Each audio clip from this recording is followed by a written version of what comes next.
All right.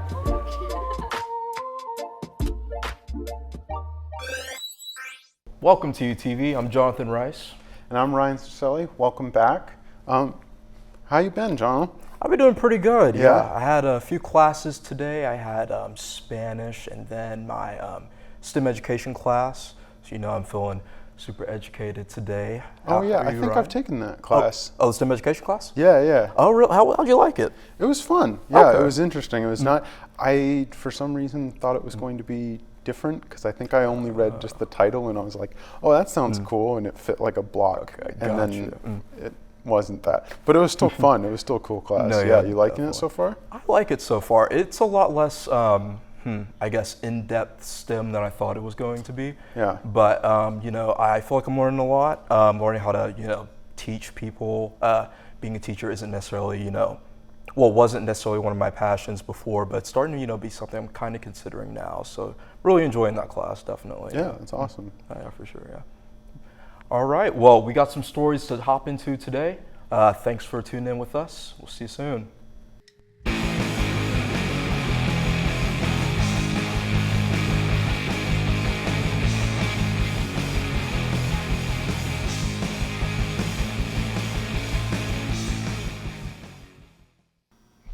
Hello and welcome to TUTV. My name is Glenn Gutierrez. And I'm Catherine Stenning, and we've got some great stories for you lined up, so let's get right into it.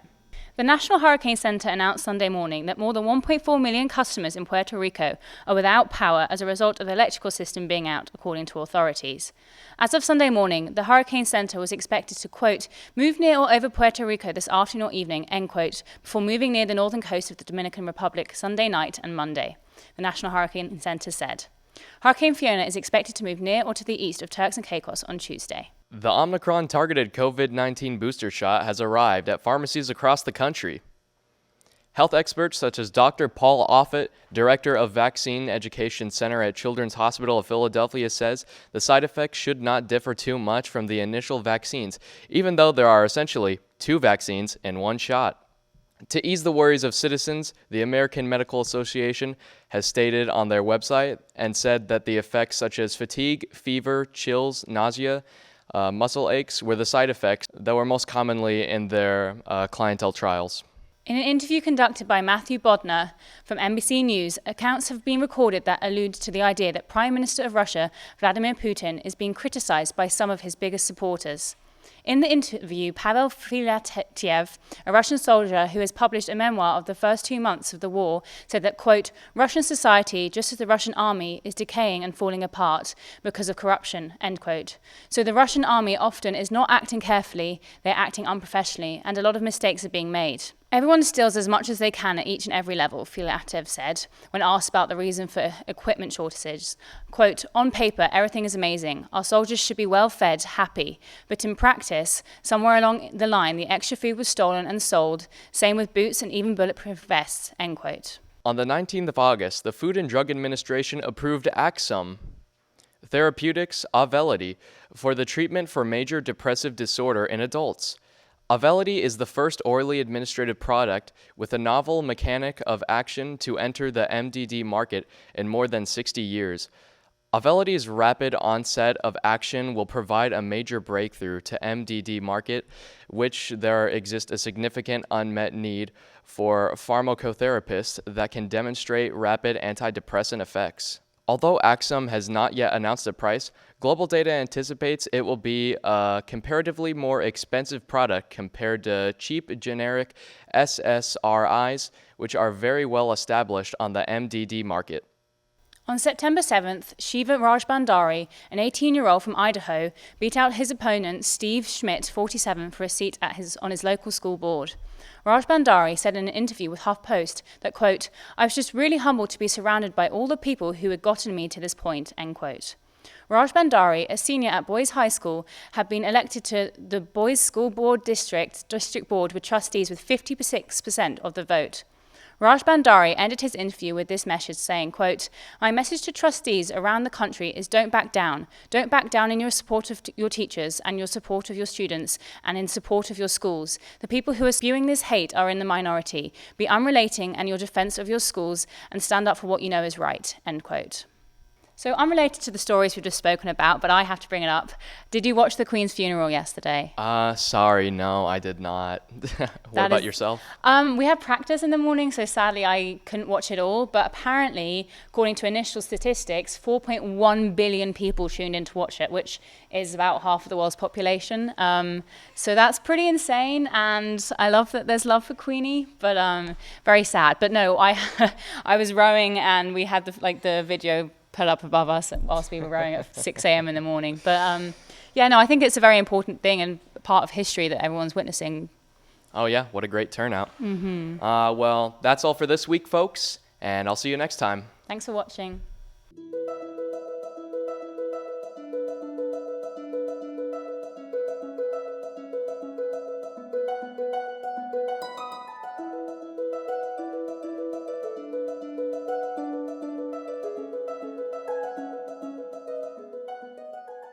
Hello and welcome back. Today I have with me Adam Tang of representing TU eSports.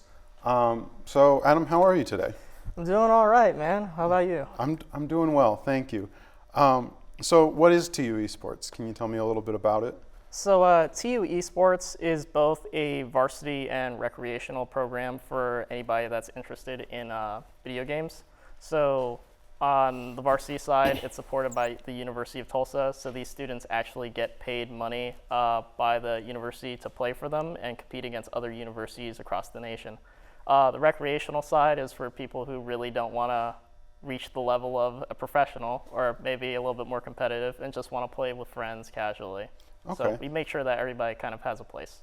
Awesome. Yeah, so anybody can be involved if they wanted to? Yeah, anybody can be involved. I'm actually in charge of the recreational teams and putting people together, making sure that they're matched with the right people to play the games that they want. Awesome. And what does the competitive scene look like? So the competitive scene looks like right now is many universities, including University of Tulsa, are starting to pick up eSports teams for games like Rainbow Six Siege, Valorant, which has come out, League of Legends, Rocket League, and so many other titles.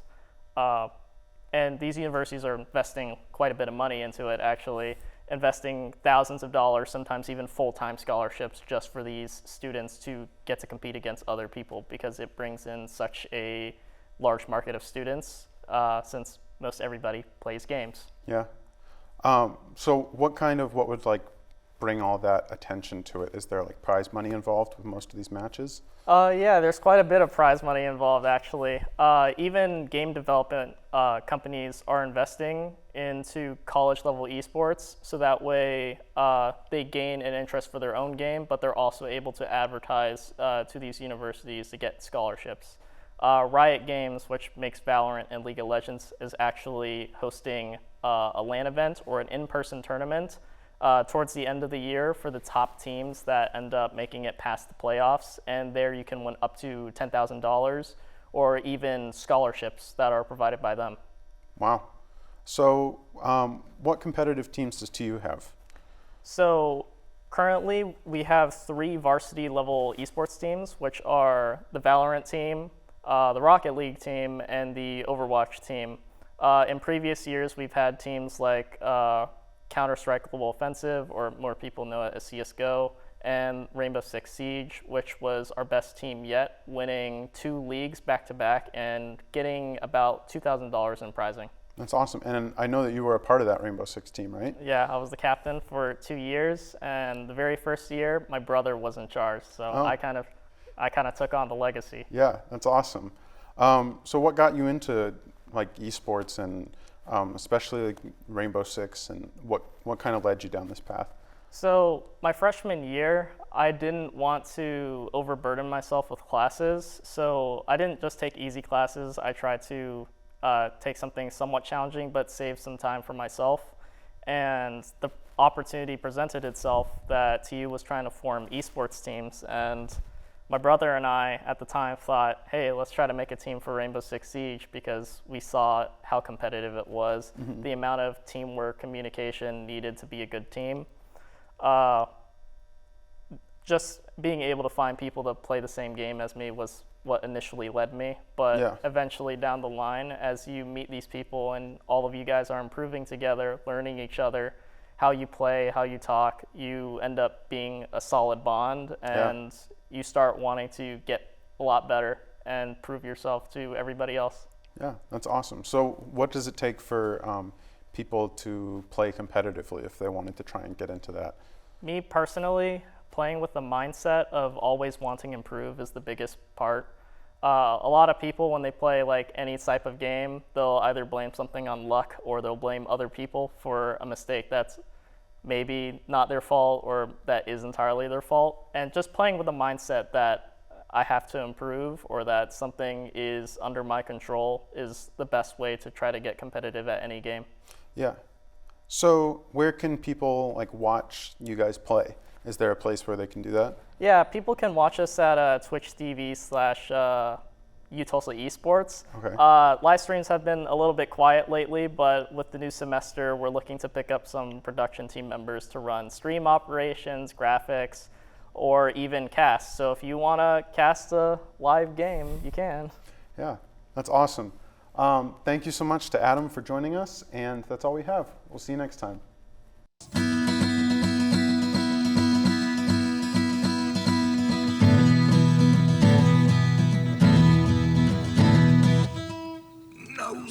Sports. Welcome to TUTV. I'm Guy Broom. And I'm Catherine Stenning. We've got some great stories for you, so stay tuned. Tulsa football won their second game to improve to 2-1 as they faced the Jacksonville State Gamecocks at Skelly Field. Looking to build on the 38-35 win in Week 2, the Golden Hurricane were firing on all cylinders. Davis Bren finished the game with 424 passing yards on 27 completions with 4 touchdowns as the Golden Hurricane continues to roll offensively, putting up 40 points in the first half. Wide receiver Keelan Stokes continued to impress as he pulled in 153 yards on 9 receptions and 1 touchdown. Leading 43 at the half, it was all Tulsa, not letting Jacksonville State any chances of getting back in the game, finishing the game with a score of 54-17. Tulsa now goes on the road to face number 16 Ole Miss, coming into the game as a 20-point underdog. Tulsa men's soccer faced off against the FIU Panthers, their first in-conference opponent, as the Golden Hurricane started their road trip. After a quick FIU score in the first 6 minutes of the match, Tulsa struggled to answer. While goalie Alex Lopez ended the game with 5 saves, Tulsa's attack couldn't capitalize on any offensive pressure. With a final score of 3-0, Tulsa faces the first official loss of the season and is looking to bounce back against Missouri State this Tuesday, before coming face-to-face with another AAC opponent in the Charlotte 49ers. After a season where Tulsa won the American Conference and went to the NCAA tournament, it's not the start the Golden Hurricane were looking for, currently with a 3-1 record. Tulsa women volleyball finished 2-1 on the weekend, improving their record to 7-5 on the season. First facing number 14 Baylor, Tulsa was looking to build on the 3-game win streak. Baylor had other plans, sweeping the Golden Hurricane in straight sets. Up next was a reach match as TU faced off against McNeese State, losing earlier in the year 2-3. That was not the case this time around, as Tulsa swept the Cowboys in 3 highly contested sets, winning both sets 1 and set 2, 25-23, and then pulling away in set 3, winning 25-13. After being swept and getting a sweep themselves, it was only right to have an exciting 5-set match, as they faced off against Sam Houston for their final game of the weekend. The two teams went back and forth, trading sets until Tulsa finally pulled away in the 5th set, winning 15-8. The team now looks towards this Friday as they get ready for their first home game and conference test as the matchup against ECU in Reynolds Center. Tulsa women's soccer shut out crosstown rival ORU to improve 6-3-1 on the season, stretching their winning streak to 2. Freshman superstar Jordan Frederick continues to impress as she scores the winning goal for Tulsa in the 27th minute to take the 1-0 victory over ORU. Coming off their first conference win of the season over Temple, Tulsa continues to stack up the wins as they reach mid-season form. Looking ahead, Tulsa will start their conference schedule facing South Florida and East Carolina on the road before coming back home to face Cincinnati. The tennis world saw the retirement of 20-time Grand Slam winner Roger Federer. Federer, age 41, has been one of the top tennis players in the scene for over 20 years. Federer's retirement sees the first of the big three falls, with Rafael Nadal and Novak Djokovic still competing, but who knows for how long. These three have been rivals for years, fighting for accolades and world records, matching up with each other many times. Some of the many accolades Federer still holds includes 103 career titles, second all-time winning 24 level finals in a row, gold medal in doubles at the 2008 Olympics, and a silver medal in singles at the 2012 Olympics. The third all-time leader and earnings winner will end his professional career in the Laver Cup in London to try to claim his final piece of hardware before closing the chapter on his professional career. So did you go to the football game on Saturday? I couldn't. Oh, were you busy or just didn't fancy it? I was busy and had to, just couldn't go in general. Did Oh, you? it was really exciting. I mean, I've always loved going to football games. It's like a very big spectacle. Nothing like that at home, so it's just very exciting. And they've moved the student section, so it's much more involved with the band and everything that's going on. And yeah, it was a great win. Didn't really have to stay past the first half because we were really far ahead, so that was really exciting. But I'm excited for the next home game. And yeah, this is all we have time for today, guys. Thanks for watching.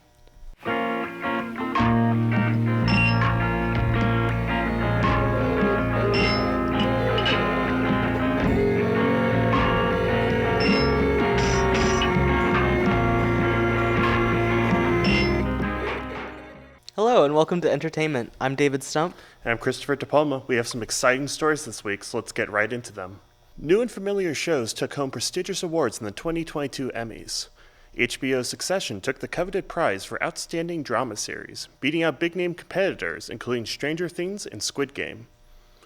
Apple TV's Ted Lasso won the award for Outstanding Comedy Series, with the show's star, Jason Sudeikis, winning Outstanding Lead Actor in a Comedy Series. Zendaya won for Outstanding Lead Actress in a Drama Series for the second time in her role as Rue in HBO's Euphoria. Abbott Elementary was one of the biggest stories of the night, as the new ABC show took home 3 awards off of 7 nominations. Quinta Brunson, who writes, produces, and stars in the show, took home the award for Outstanding Writing for a Comedy Series in her show Abbott Elementary. The show also had 2 nominees for Outstanding Supporting Actress in a Comedy Series, with both Janelle James and Cheryl Lee Ralph being nominated. Ralph took home the award for what was also the first nomination in her long career in film and TV. Lastly, the show was given the award for Outstanding Casting in a Comedy Series.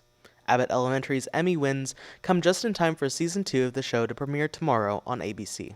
Circle Cinema hosted a free screening of the 2022 film Prey this past Thursday as part of the Native Spotlight series put on by the Flint Foundation. Prey, set in the year 1719, follows a young Comanche woman named Naru, who aspires to become a great hunter as she fights against the lethal alien warriors that gives the Predator series its name. The film released on Hulu this past August, quickly becoming the most viewed original film in Hulu history. Rising pop star Rina Sawayama released her sophomore album entitled Hold the Girl this past week. The album represents a distinct stylistic shift for Sawayama, as it embraces elements across a wide range of genres, from pop-punk to ballads to country music. Lead single This Hell drew attention on its release for its interpolation of Shania Twain's 1999 smash hit, Man, I Feel Like a Woman. The singer, who is currently touring the UK, will begin the US leg of her Hold the Girl tour with her November 4th show in Boston. The Woman King, starring Viola Davis, took home the #1 spot at the U.S. box office this past weekend with a $19 million debut. The film, set in 1823, centers on Davis's character, Aniska, the general of the military of the Kingdom of Dahomey, as she leads the fight to resist invasion from European colonizers. The film was directed by acclaimed filmmaker Gina Prince Blythewood, known for her work on films such as The Old Guard and Love and Basketball. So, Christopher, are you a big movie guy? I would definitely call myself one. Have you seen The Woman King, perchance? I have not, but I'm super excited to see it soon. I'd really like to see it on Circle Cinema. I've been there for the first time actually for Prey just last week, and it was phenomenal. I loved the vibe. So. Yeah, I saw trailers for both Prey and The Woman King, and both films just look absolutely just Well, they looked pretty gorgeous, and also they just looked fun to watch. Exactly, yeah. I should probably go myself to Circle Cinema to watch Yeah. The Woman King. What's really awesome is that Circle Cinema has $2 Tuesdays for Really? TU students and anyone with a student ID. So yeah, if you have time on a Tuesday, maybe after a TU TV taping, feel free to go by. But yeah, are you excited for any other movies coming out this year? Oh, jeez, there's plenty. There's just so many these days. I already have the backlog I need to catch up with. Yeah, absolutely. I feel the exact same way. I'm really interested in seeing Glass Onion personally because I'm a huge Knives Out fan. But yeah, so. Well, that's all that we have time for y'all for this week. We'll see you next time. Stay warm. And what'd you think about the wrap-up today? Yeah. Or the stories today, The rather. stories today, Yeah. lots of cool stuff. Yeah. I went and saw some of those films this weekend. I went and saw The Woman King. It was awesome. Okay. Yeah, really No, yeah, great, just action blockbuster. Nice. Yeah. Nice. All right. Yeah. No, I'm definitely was on the Rina Sawayama story. I'm very happy that she's getting bigger, getting out there. Love her music. Listen to her newest album if you ever get a chance. 100%, definitely. I haven't listened to any of her music, so I'll have to check her out. Ooh, Yeah. okay. She has like some really good EPs. Her first album, self-titled, was really good as well. Yeah. But yeah, kind of like she's going like the country scene a little bit. Very interesting. But yeah, I'm looking forward to where that's gonna head. So yeah. For sure. Yeah. Well, I think that's all we have today. So we'll see you guys next time. All right. Peace out. See y'all.